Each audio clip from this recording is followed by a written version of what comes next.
What we know is that he's of Australian origin. Now, there are reports coming out today that the original target was not going to be New Zealand. And one of the reasons that New Zealand was targeted is because it's a country that's never known this kind of terrorist attack. Has been a very peaceful country. There have been shooting incidents there, but nothing on this scale. And so it would have been for them a slightly easier place to infiltrate and to launch this kind of attack. That's the first thing. Second thing is, it appears that this is a well-planned incident. It wasn't something that's just happened sporadically. There's reason to believe that what has been coming out of the investigation is that this planning has been going on for at least 2 years to prepare for this attack. So it was the country was specifically chosen. Then the attack was put into effect, which calls into question all sorts of things about the way that New Zealand will now have to be able to deal with this kind of incident, like protecting its Muslim community and asking the question, are the police in New Zealand well enough trained and armed to be able to handle this kind of emergency situation? One of the only plus points, if you could call it that, concerning this attack today is that one of the mosques, the Al-Noor Mosque, where most people are reported to have been killed,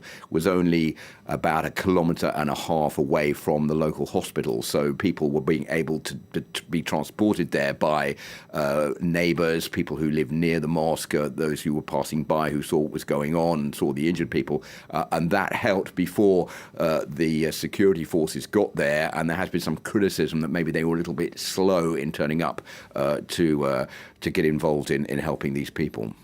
This is a country, Philip, that prides itself on its multicultural success, you know, a country made up of many people from different parts of the world.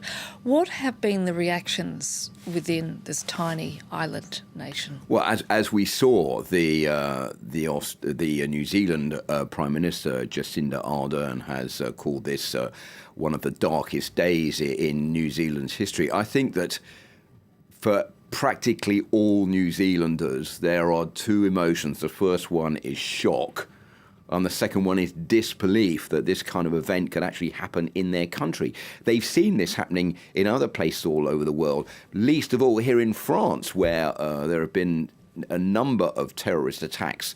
We all remember the terror attack at the Bataclan in 2015, where over 100 people were shot dead. But I think for many people in New Zealand, because it's such a faraway country, such a peaceful country, they thought, well, this is just never going to happen in our country. And this is a very rude awakening that even if you think you're sheltered away from this far-right extremist hatred, it can suddenly surface even in the most unlikely of places, and that most unlikely of places is New Zealand. And given with what you've just said, how is an attack like the one that we've just seen possible in a place like New Zealand? Well, as I said before, I think that New Zealand was chosen, it wasn't the first choice, but I think New Zealand was chosen simply for that reason, that it was easier to prepare for an attack like that. In Europe now, it's becoming increasingly difficult. You had the Anders Behring attack in Norway that has beefed up security forces there. You've had the attacks here in France and in the UK. It's very difficult. There's constant surveillance of people who maybe are considered a threat or who are listed as being possible terrorists. Maybe that has not been quite the same thing in New Zealand, where people were just not expecting this thing to take place, this kind of event to take place, and that's why that New Zealand was chosen and why it was able to be to take place like that today. But that doesn't mean this is never going to happen anywhere else. It just happens to be in New Zealand this time round, but it doesn't mean that this kind of terrorist attack, unfortunately, won't happen again in another country. Philip Turle, thank you for that.